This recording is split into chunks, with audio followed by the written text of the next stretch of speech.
You're watching Ask the Expert. I'm Greg Kirkham here with Scott Churchson, the founder and principal owner of Steampunk Entertainment based in good old Lodi, New Jersey.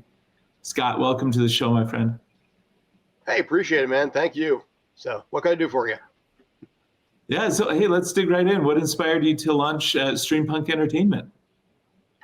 My biggest thing was I spent 15 years in the film industry, and then 2 years ago, the strikes happened between the writer's strike and the SAG strike, and it just killed everything we had. So as a result, I ended up launching a business that centers around second-tier level entertainment. What I mean by that is sports that have recognized faces, recognized names, but 1/10 of the publicity that, like, say, Major League Baseball or the NBA would get. So instead of the NFL, we have things like lacrosse, U.S. soccer, things like Canadian football. From a celebrity standpoint, we do interviews not with the Ryan Reynolds and Denzel Washingtons of the world, but, for example, over the past weekend, we had Lou Ferrigno. We've had, this month we had Jerry Mathers, Patrick Duffy, people that you're like, oh, yeah, I remember them. So people and sports that don't necessarily get nearly as much attention as maybe they deserve, we try to bring it to them. Wow. And how do you identify and select the niche areas that you cover? They sort of actually fall into our lap, believe it or not.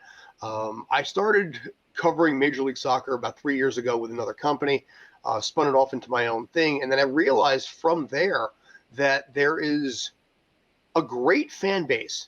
For example, with Major League Soccer, there was about 1.6, 1.8 million fans in attendance last year.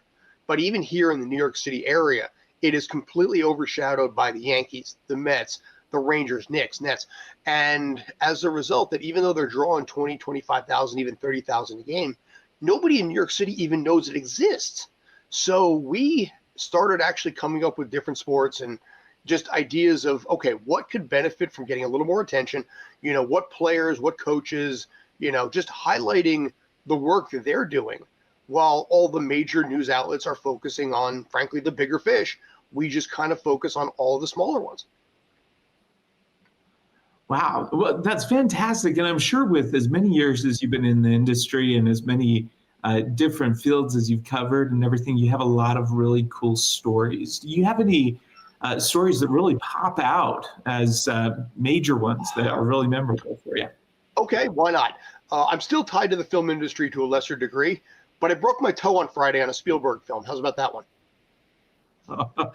I'd say that's pretty memorable. My big toe on my right foot is currently broken right now because we were on terrain that was kind of rough, and admittedly, maybe I'm a little clumsy. I slipped, and yeah, I have a broken toe from a Steven Spielberg film that's upcoming. No joke. Well, yeah, I would say that's pretty memorable. Yeah, it just stop kicking the drum. Yeah.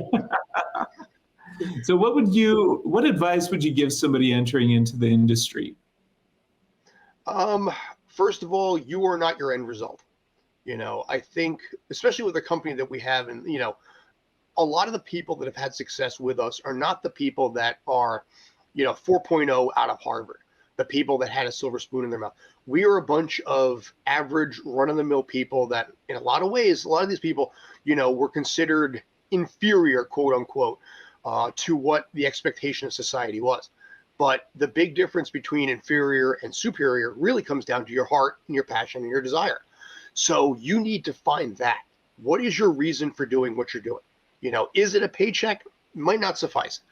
Is it something that you would have the attitude of, what, I want to do this 5-10 years from now and build it into something special? That's the biggest thing. You can never really discount someone's passion and drive.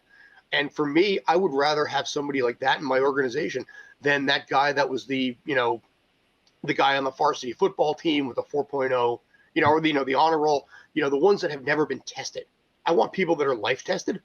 And those are the kind of people that I think are the best ones that have the most success and make, honestly, success a little sweeter in the process.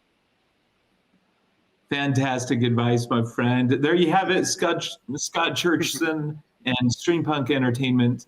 To learn more about Steampunk Entertainment, visit asktheexperttv.com.